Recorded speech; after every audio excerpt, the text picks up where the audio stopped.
au début de l'écriture de ce livre, j'ai eu peur justement de ne pas pouvoir dépendre des rouages romanesques qui sont si précieux à nous les romanciers. Mais en fait, sa vie est tellement romanesque et tellement pleine de rebondissements que du coup je n'ai pas eu besoin d'avoir besoin de ces ressorts-là. Et même mon problème c'était d'avoir assez de temps pour finir ce livre, puisque j'avais une date butoir pour le rendre à Albin Michel. Et la vie de Daphné du Maurier était tellement riche que j'ai eu peur de ne pas pouvoir tout mettre dans le livre qui fait quand même presque 500 pages. Certains lecteurs, et ça m'a beaucoup étonné, m'ont reproché de ne pas avoir mis de sexe dans ce livre. Voilà, un biographe ne doit pas broder. Et moi, j'étais pas dans le lit de Daphné du Maurier. Je suis dans ses livres.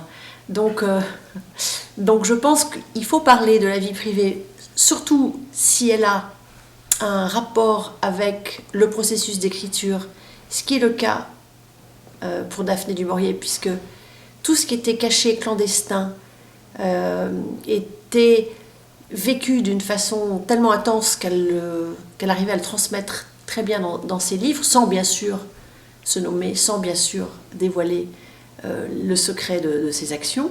Cette vie intime et clandestine comportait des relations avec des femmes dont elle n'a pas du tout parlé et qui a été un grand secret dans sa vie. Mais je pense que oui, il faut parler de la vie privée, mais bien sûr avec peut-être une certaine élégance ou subtilité.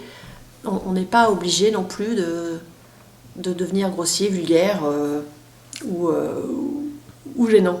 C'est un respect vis-à-vis d'elle, et aussi vis-à-vis de ses enfants, qui ont l'âge de mes parents maintenant, et qui ont beaucoup souffert de la façon dont la vie privée de leur mère avait été étalée dans ses livres et dans les journaux en Angleterre. Est-ce que vous pensez qu'un écrivain, pour écrire, a besoin d'un lieu habité ?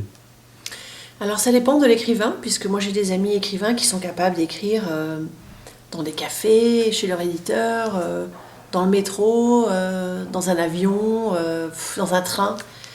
Moi personnellement j'ai besoin d'avoir un très petit endroit qui me permet de me sentir protégée, où les téléphones ne sonnent pas, où il n'y a pas internet, où on ne me dérange pas. Je serais incapable de travailler ouvertement dans un endroit où on pourrait me voir. C'est pas que j'ai honte d'écrire, c'est que j'ai besoin d'un silence. Et quant au lieu habité, Daphné du Maurier m'a transmis le goût de la mémoire des murs. Dans tous mes livres, il est question de murs habités. C'est difficile d'écrire sur quelqu'un qu'on admire ? Alors, bonne question. Oui, parce que vous devez vous forcer de ne pas avoir le regard d'une fan ou d'une groupie qui aurait peut-être tendance à gommer les défauts, à encenser les qualités, à ne pas avoir une vision nette de la personne dont on écrit la vie. Mais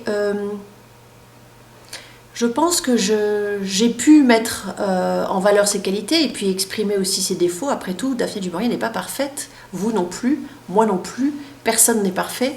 Ce que j'ai voulu montrer, c'était la totalité de sa vie, dans tous les moments les plus compliqués, les plus tristes et les plus passionnants aussi.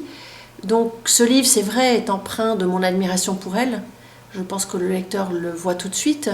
Mais je me suis vraiment efforcée de ne pas être dans l'emphase et l'admiration stérile et bête qui m'aurait empêché, je pense, de faire un portrait complet de cette romancière.